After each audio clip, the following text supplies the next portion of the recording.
जो हम लोग पढ़ने चल रहे हैं त्रिकोणमिति के अनुप्रयोग में, इस लेसन में यह है आपका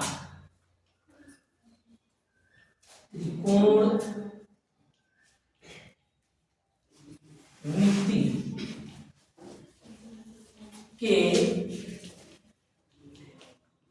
अनुप्रयोग, ये लेसन है। इस लेसन में सबसे जरूरी चीज है दो बातों को जानना, एक होगा उन्नयन कोण और एक होगा अवनमन कोण। एक क्या होगा? उन्नयन कोण और एक होगा अवनमन कोण। आपका इसमें 75% सवाल इस लेसन का इसी दो बातों पर निर्भर करेगा।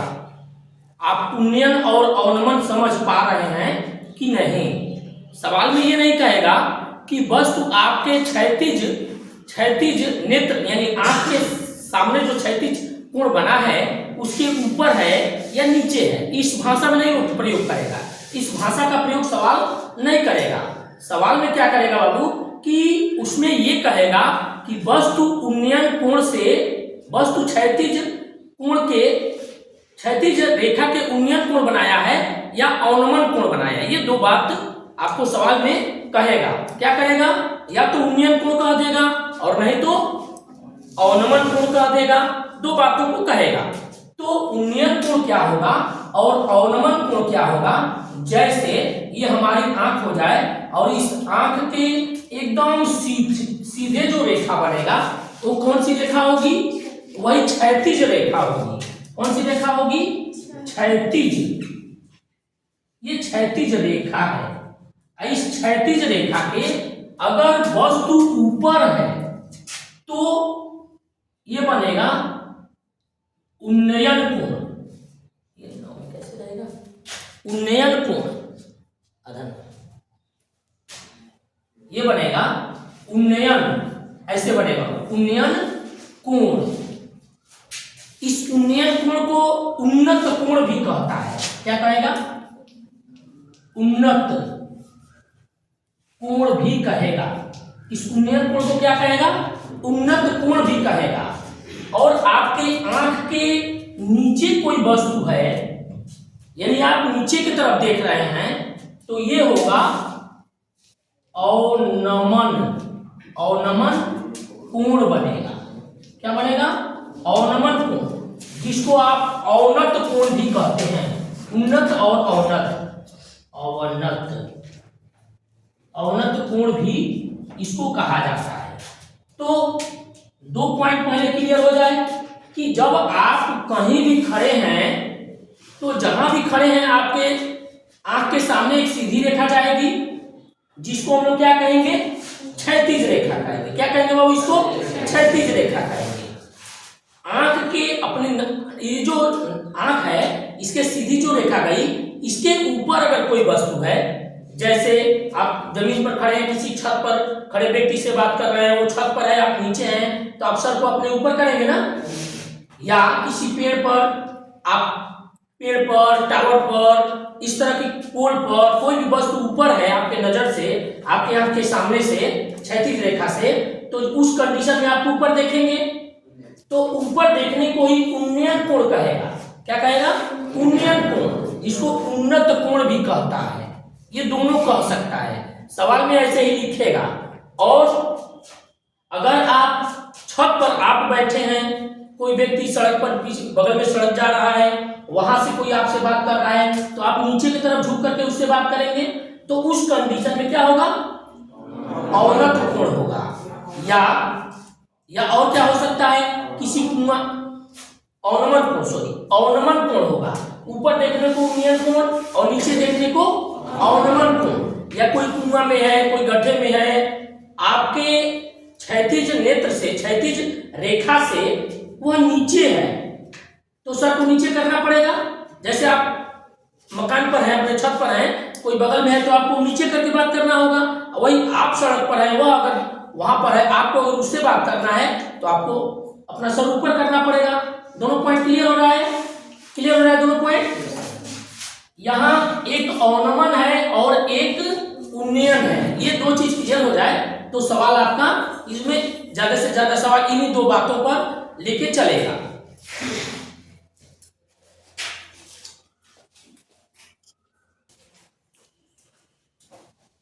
इस लेसन में इसका प्रयोग कहां कहां होगा, कहां कहां होगा, जैसे बिना किसी पेड़ पर चढ़े, बिना पेड़ को नापे आप उसकी लंबाई नाप सकते हैं, या कोई पोल है उस पोल की लंबाई नापनी है, पोल तक आप नहीं पहुंच पा रहे हैं तो भी आप उसकी लंबाई नाप लेंगे, या आप नदी के इस पार हैं और नदी के उस पार कोई मकान है, कोई टावर है, कोई भी ऐसी वस्तु है जहां तक आप पहुंच नहीं सकते हैं और उसकी दूरी को नापना है। तो ये जो लेसन है त्रिकोणमिति के अनुप्रयोग, इस लेसन में वह चीज सिखाया गया है जिसके माध्यम से हम लोग उसको नाप लेंगे। ठीक, तो इसका प्रयोग हम लोग को समझ में आ रहा है। कहाँ प्रयोग होगा? किसी गड्ढे में, बिना गड्ढे में गए उसकी गहराई नापनी हो तो हम लोग नापेंगे। किसी बड़े पौधे की लंबाई नापना है, जहां तक पहुंचना थोड़ा कठिन चीज है, उसको अगर नापना है तो हम लोग इस लेसन से उसकी लंबाई और उसकी जो भी गड्ढा होगा, गड्ढे की गहराई को बड़े आराम से नाप लेंगे। इसमें उदाहरण नंबर पहले को हम लोग देखेंगे। धरती पर एक मीनार ऊर्ध्वाधर खड़ी है। जब ऊर्ध्वाधर कहेगा तो इसका मतलब समझ लीजिएगा कि जो भी वस्तु की बात कर रहा है वो कैसी खड़ी है? सीधी खड़ी है। ऊर्ध्वाधर का मतलब सीधी खड़ी है। जैसे यहाँ ऊर्ध्वाधर कहा है तो वह वस्तु आपकी एकदम ऐसे खड़ी है, सीधी 90 डिग्री। यहाँ पर कितना डिग्री? 90 डिग्री, 90 अंश का कोण वह बना रहा है। धरती पर एक मीनार ऊर्ध्वाधर खड़ी है। धरती के एक बिंदु से, जो मीनार के पाद बिंदु से 15 मीटर दूर है। पाद बिंदु किसको कहता है? उसके आधार को। किसको कहेगा बाबू? आधार को। पाद बिंदु ये है, जहां उसका बेस होगा वही उसका क्या है? पाद बिंदु है। पाद बिंदु से 15 मीटर दूर, यानी कह रहा है कि धरती के एक बिंदु से, जो मीनार के पाद बिंदु से कितना दूर है? 15 मीटर। यानी यह इसका पाद बिंदु है और यहाँ से 15 मीटर इसकी दूरी दी हुई है। सवाल समझ में आ रहा है? सवाल समझ में आ रहा है कि यहाँ पे क्लियर हो रहा है कि मीनार ऊर्ध्वाधर खड़ा है, उसके आधार से, जिसको पाद बिंदु लिख रहा है, यानी उसके आधार से धरती के किसी बिंदु, यानी कि तो या तो उधर जाए और नहीं तो इधर आए, दोनों तरफ जाएंगे तो 90 अंश का एक कोण बनेगा। तो कितना दूरी पर कह रहे हैं बाबू? 15 मीटर। यहाँ तक क्लियर पॉइंट? 15 मीटर। 15 मीटर दूर है मीनार के शिखर का उन्नयन कोण, यानी जो 15 मीटर दूर है वहीं से मीनार को देख रहा है। अब मीनार के कहां पर देख रहा है? शिखर पर देख रहा है। क्या कह रहा है देखिएगा, यहाँ सवाल समझिएगा। मीनार के शिखर का उन्नयन कोण, मीनार के शिखर का उन्नयन कोण, अभी वहां पढ़ा गया कि जब उन्नयन कहेगा तो आप अपने उस क्षैतिज नेत्र से, क्षैतिज कोण से वस्तु को ऊपर रखेंगे, यानी कि वह वस्तु यहाँ है और यह कोण यहाँ बन रहा है। और कितना कहा है उन्नयन कोण? तो 60 अंश कहा हुआ है। तो यहाँ तक क्लियर पॉइंट? 60 अंश कह रहा है। पूछ क्या रहा है? मीनार की ऊंचाई ज्ञात कीजिए। अब आप सवाल को समझिए कि यहाँ नाम, इसका नाम लिख देते हैं ABC। तीनों पॉइंट है ABC। ABC तीनों में हम लोग को क्या मालूम है? आधार मालूम हो गया। अब पूछ क्या रहा है? मीनार की ऊंचाई पूछ रहा है। क्या पूछ रहा है? मीनार की ऊंचाई। कौन है मीनार की ऊंचाई? नाम बताइए। AB, यही है मीनार की ऊंचाई।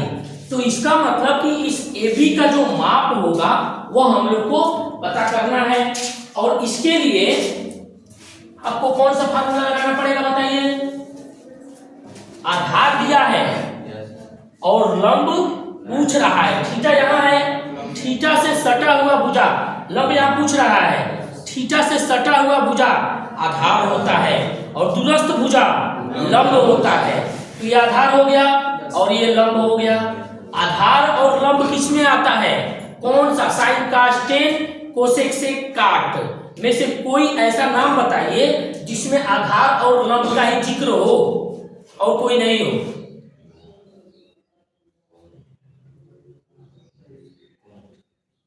एक टेन है और एक कॉट है, टेन है और एक कॉट है।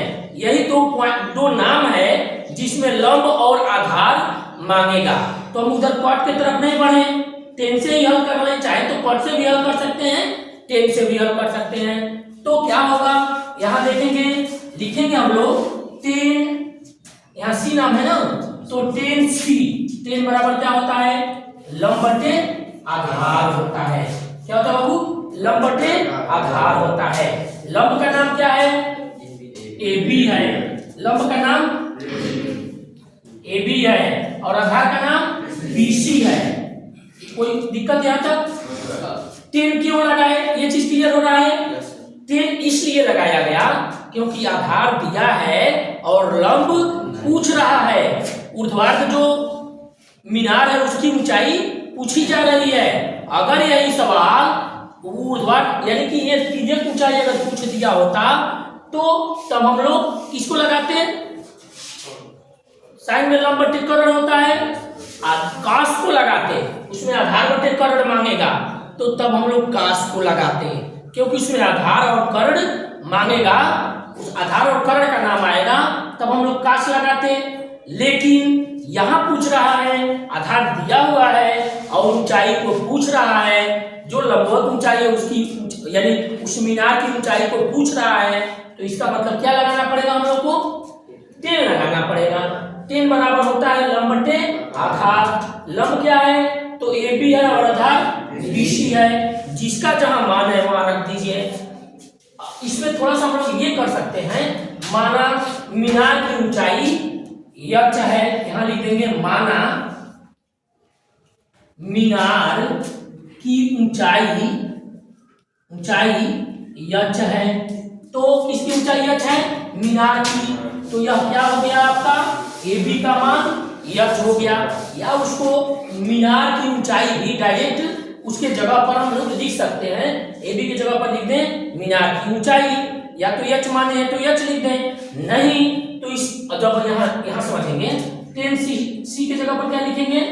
टेन का 60 रखेंगे। क्या रखेंगे यहाँ पे? टेन का 60 रखेंगे। और यहाँ ए बी के जगह पर अभी हम लोग मीनार की ऊंचाई मान लिए यच, तो यच को रख लेंगे। अगर कुछ नहीं आप मानते हैं तो वहां क्या रखेंगे? मीनार की ऊंचाई को रखेंगे।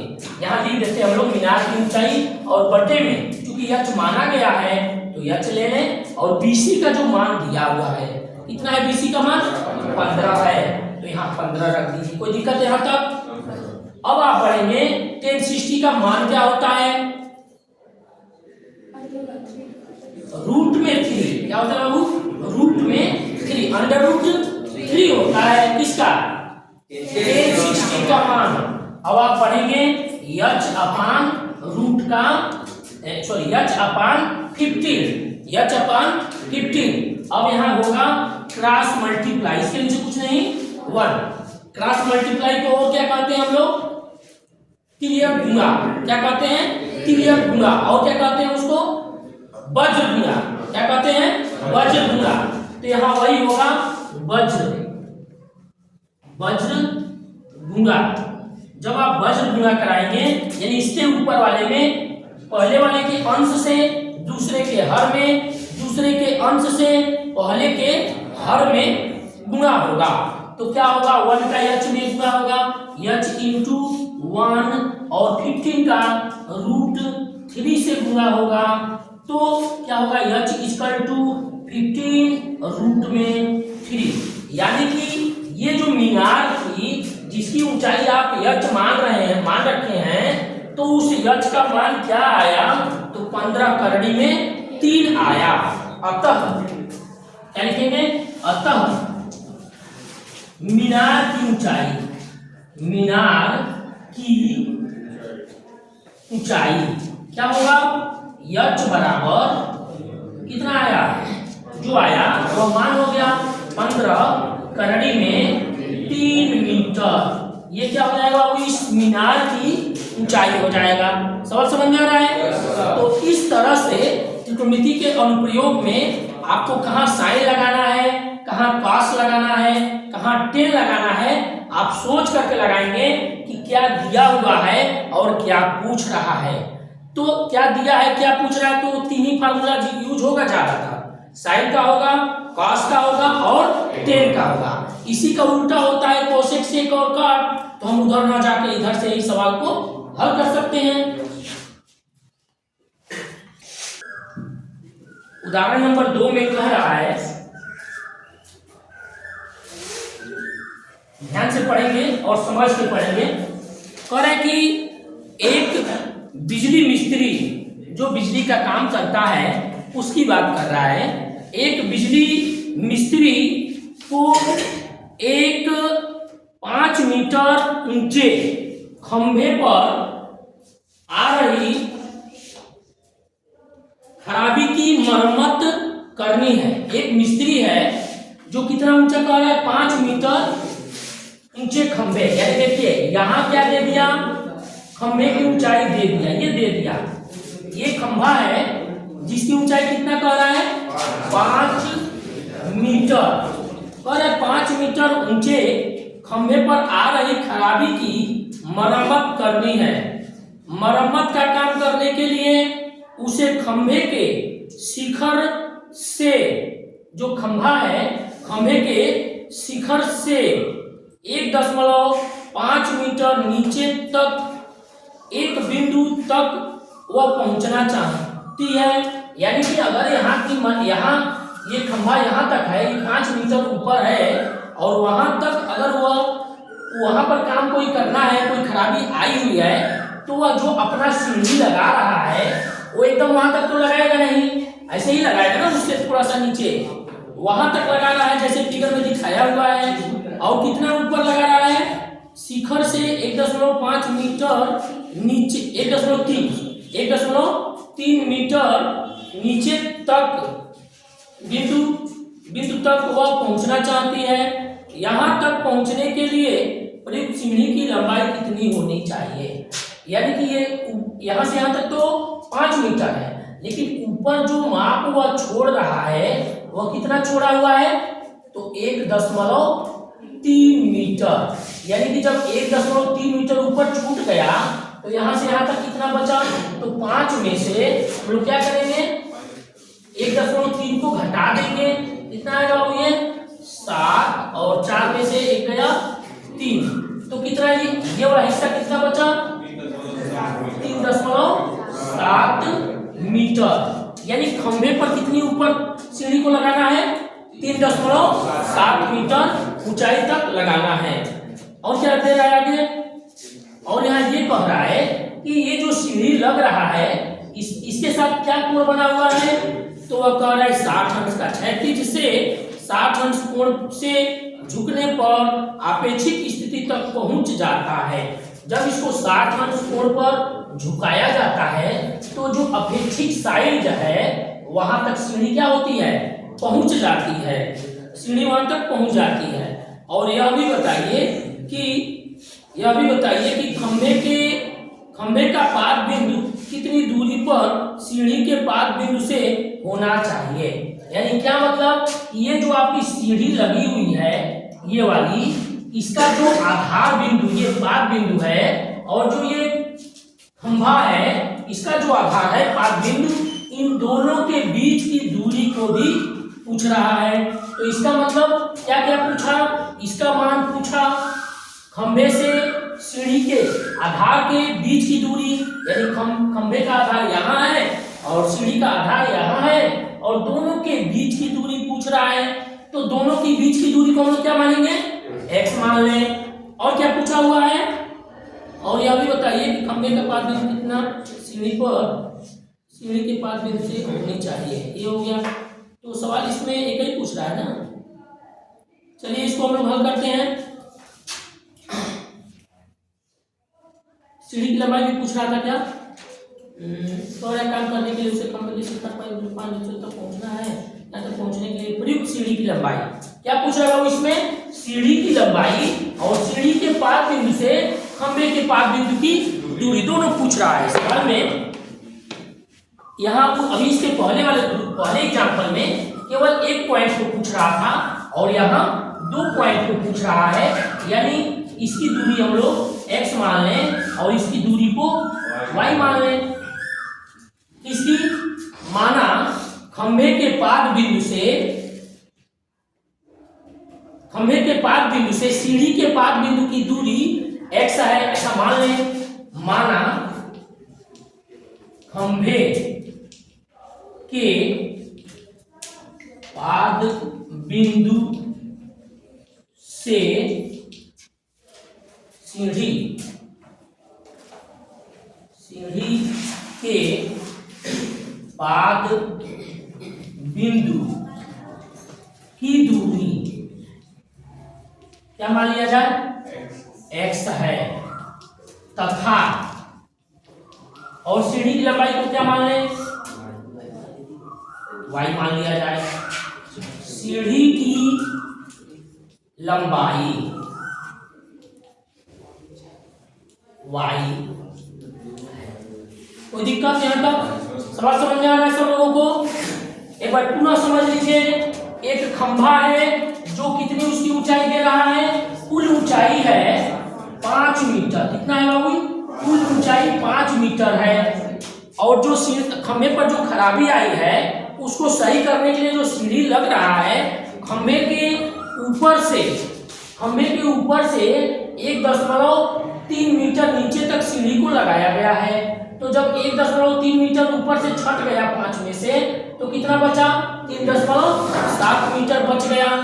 और क्या कहा हुआ है कि जो खंभा पर सीढ़ी लगा है वो किस झुकाव पर लगा है? वो कितने अंश कोण लेकर? 60 अंश के कोण पर लगा हुआ है। यहाँ तक ठीक है। अब पूछ क्या रहा है? इस सीढ़ी कितनी लंबी हम लोग को सीढ़ी रखना पड़ेगा कि ऐसा होगा कि खंभे पर 3.7 मीटर ऊंचाई तक पहुंचे और खंभे के आधार से सीढ़ी का जो आधार पाद बिंदु है उसके साथ 60 अंश का कोण भी बने। ऐसा तो नहीं है कि कोई भी माप लेंगे तो ऐसा होगा। अगर माप छोटा हो जाए और अगर 60 अंश का कोण बनाने लगे तो हो सकता है सीढ़ी नीचे आ जाएगा ना। और अगर ये सीढ़ी बड़ी हो जाए, सीढ़ी को अगर बड़ा कर दें और 60 अंश कोण पर इसको सेट करें तो हो सकता है कि 3.7 मीटर पर न होकर के खंभे के शिखर तक पहुंच जाए या और ऊपर पहुंच जाए, ऐसा हो सकता है ना। तो दोनों कंडीशन में माप तो एकदम फिक्स है। इसके आधार का भी माप फिक्स है और सीढ़ी की लंबाई भी फिक्स है। कुछ भी आप 19-20 इसमें कर नहीं सकते हैं। तो इस अंक को लेकर के ही सवाल बनाना होगा। अब आप समझिए इस सवाल में दिया क्या है। इस सवाल में जब थीटा यहां दिया है यानी थीटा यहां है तो ये आधार हो गया। क्या दिया हुआ इसमें? लंब दिया हुआ है। और पूछ क्या रहा है? आधार और कर्ण दोनों पूछ रहा है। आधार और कर्ण दोनों पूछ रहा है। यहां नाम लिख दे A B C D, ऐसे लिख देते हैं। अब आप बताइए किसको पहले आप निकालना चाहेंगे? आधार के बीच दोनों के पाद बिंदुओं के बीच की दूरी या सीढ़ी की लंबाई? जिस किसी को चाहे उसको लगा सकते हैं। आप बताइए किसको लगाया जाए? सीढ़ी की लंबाई। चलिए सीढ़ी की लंबाई को लगा देते हैं, या कहें तो आधार को भी हल कर सकते हैं। दोनों कर दिया सकता है। किसको? आधार को अगर हल कर रहे हैं तो अब देखिए आधार को अगर हल करना है तो यहाँ क्या दिया हुआ है? ऊर्ध्वाधर ऊंचाई दिया हुआ है। ऊर्ध्वाधर ऊंचाई दिया हुआ है और पूछ क्या रहा है? आधार। तो ऊंचाई और आधार यानी लंब और आधार किस में आता है? टेन में आता है। लंब और आधार किस में आता है बाबू? टेन में आता है। तो हम लोग टेन की तरफ चलेंगे, यानी इसका नाम लिख दें त्रिभुज BCD में। क्या लिखें? त्रिभुज BCD में इस त्रिभुज में बात होने चल रहा है और क्या होने जा रहा है? तो 10 का C 10 बराबर लंब बटे आधार। लंब बटे आधार। लंब का नाम बीडी, लंब का नाम आधार का नाम देखिएगा, लंब है, हाँ बीडी सही है, नाम गलत लिखा है ये बीडी, और आधार क्या है वो बीसी। बीसी लंब है, बीडी जो ऊर्ध्वाधर लंब है, थीटा से सटा हुआ भुजा आधार हो जाता है, तो ये आधार और ये लंब हो गया। लंब हो जाएगा बीडी और आधार हो जाएगा बीसी। कोई दिक्कत यहाँ तक? अब tan c के जगह पर मान क्या लिखेंगे 60 डिग्री लिखेंगे, यहाँ लिखेंगे tan 60 और BD के जगह पर क्या लिखेंगे 3.7 और BC के जगह पर क्या लिखेंगे x लिखेंगे। वह माना गया है कि खंबे के पाद बिंदु और सीढ़ी के पाद बिंदु के बीच की दूरी क्या है x है, तो वहां क्या रखेंगे हम लोग x रखेंगे। tan 60 का मान क्या होता है √3 होता है। tan 60 का मान क्या होता है बाबू, इसमें √3 रखेंगे और यहाँ 3.7 अपान x है। यहाँ फिर से होगा क्या क्रॉस मल्टीप्लाई, इसके नीचे कुछ नहीं वहां लिख सकते हैं, क्रॉस मल्टीप्लाई करेंगे यानी कि वज्र गुणा। जब आप क्रॉस मल्टीप्लाई करेंगे तो x जाएगा √3 के पास और 3.7 आएगा 1 के साथ। x वाले पदों को बराबर के ज्यादातर कोशिश करते हैं बराबर के किधर लिखने के लिए LHS साइड में बाएं तरफ लिखने के लिए, तो हम लोग इसको पहले लिखते हैं। क्या होगा x इंटू √3 इक्वल टू क्या हो जाएगा 3.7 इंटू 1 यानी 3.7 गुणे 1। जब आप इसका इंटू कर रहे हैं, ये √3 यहाँ इंटू कर रहा है, उस साइड में जाएगा तो क्या करेगा डिवाइड करेगा। यहाँ मल्टीप्लाई कर रहा है, उधर जाएगा तो भाग कर देगा और 3.7 का 1 में गुणा करेंगे क्या होगा 3.7 ही रह जाएगा। एक से किसी संख्या में गुणा करेंगे तो उसका मान बदलता नहीं है, चाहे वह संख्या वेरिएबल हो चाहे नॉट वेरिएबल हो, यानी चर हो या अचर हो। जब आप एक से गुणा करेंगे तो उसके मान में कोई बदलाव नहीं होता है। यहाँ आ गया क्या, तो करड़ी में 3, करड़ी 3 का मान आपके बुक में दिया हुआ है। वह कहा है करड़ी 3 का मान क्या रखिए, तो ये दे रहा है 1.73, ये मान दिया हुआ है। तो जहां करड़ी 3 आएगा उसके जगह पर आप ये वाला मान रख सकते हैं, या ये और क्या कर सकते हैं, यहाँ इसका परिमेयकरण करा दें। दोनों रास्ते होते हैं, या तो आप इसका परिमेयकरण कर लें, नहीं तो उसका मान रख लें। तो मान रख लेते हैं, क्या होगा 3.7 भागे यानी बटे में 1.73 और भाजक में दशमलव है, तो दशमलव हटाने के लिए दशमलव के बाद 2 अंक है तो क्या करेंगे 100 से गुणा करेंगे, और जब हर में 100 से गुणा होगा तो उसके अंश में भी 100 से गुणा करना पड़ेगा। क्यों?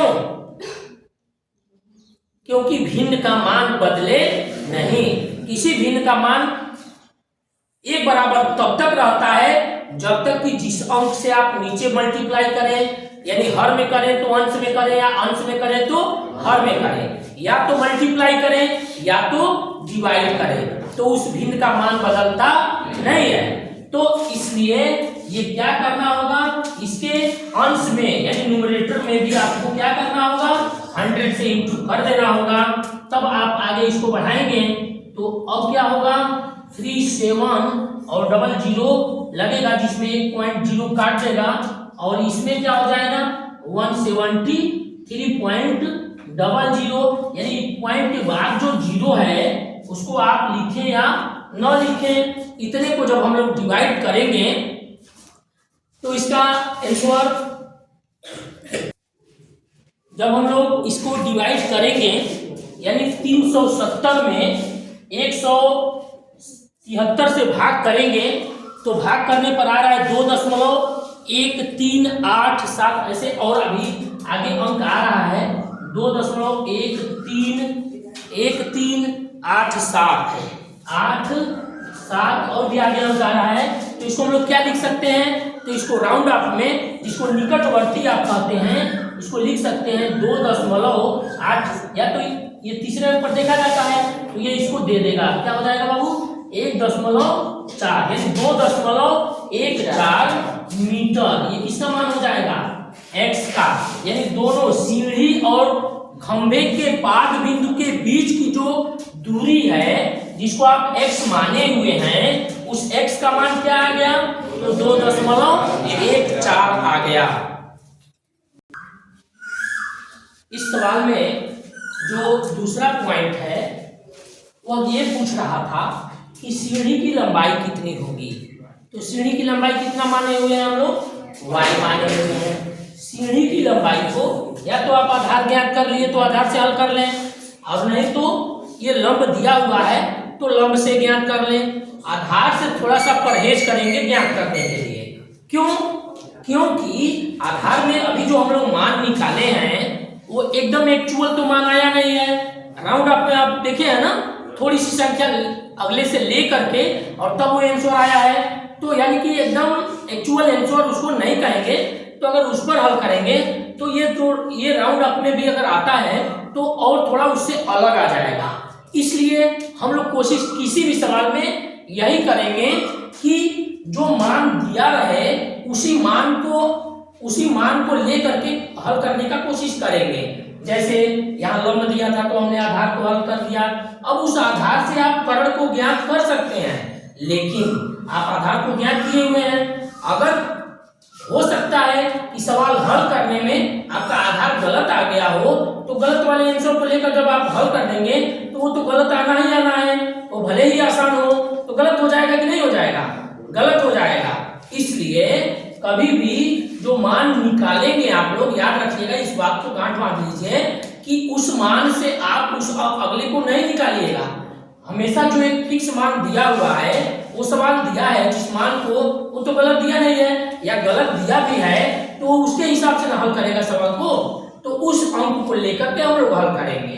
तो क्या लेंगे बाबू, इसमें लंब को ले लेंगे और कर्ण का मान निकालेंगे। तो लंब और कर्ण किस में आता है, साइन का स्टेज में से साइन में आता है। किस में आता है, साइन में। आप लिखेंगे साइन सी बराबर लंब बटे कर्ण होता है।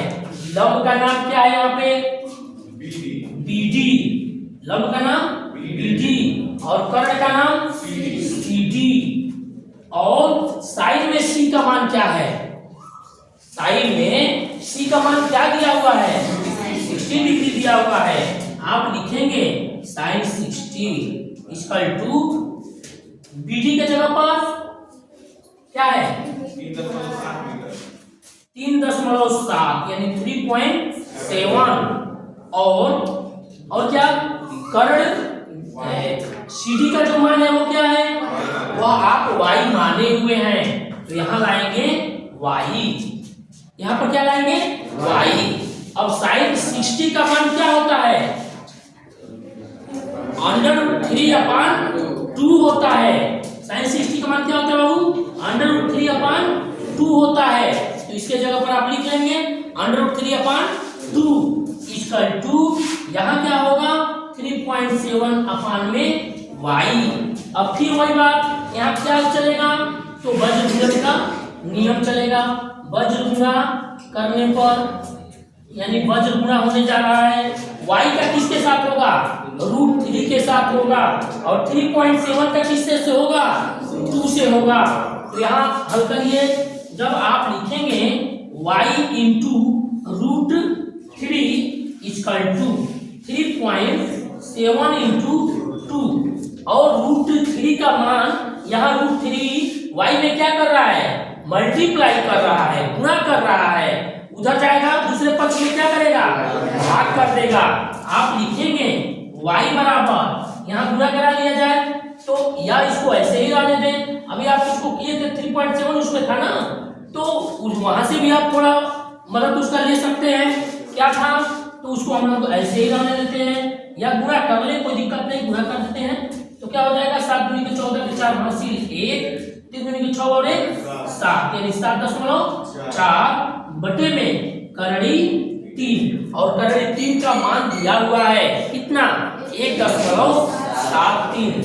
या अगर परिमेकरण करने लायक रहता है तो परिमेकरण कर लिया जाता है, लेकिन यहाँ जोड़ते हैं 7 4 11 हो रहा है। अगर परिमेकरण करेंगे तो नीचे 3 आ जाएगा, क्या 11 3 से कटेगा, नहीं कटेगा। अगर ये 12 हुआ होता तो तुरंत इसको परिमेकरण किया जाता और तब उसको हल कर लिया जाता, सवाल और आसान हो जाता। ऐसे देखेंगे, लिखेंगे 7.4 बटे में 1.73। अब यहाँ क्या करेंगे, दशमलव हटाएंगे, हर का दशमलव हटाएंगे, 100 से गुना, नीचे तो 100 से गुना ऊपर, ये क्या हो जाएगा, तो 740 हो जाएगा, और नीचे 173 हो जाएगा। 740 में 173 से भाग करके देख लीजिए, 740 भागे 173 क्या आएगा, वो ये 4.277 आ रहा है, 4.277 ऐसे आ रहा है। और भी आगे अंक है, 7 के आगे 4 5 6 ऐसे आ रहा है, 4 5 6 करके आ रहा है। तो ये 7 इसको दे देगा राउंड ऑफ में, तो क्या लिखेंगे इसको, 4.28 लिख लेंगे। यानी कि हम लोग y का जो मान है तो क्या आया, तो 4.28। जो y सीढ़ी की जो लंबाई है, सीढ़ी की जो लंबाई है वो क्या माने हुए हैं हम लोग, y माने हुए हैं। y का मान यहाँ क्या आ गया, तो 4.28 मीटर। अतः सीढ़ी की जो लंबाई होगी वो 4.28 मीटर लंबी होगी।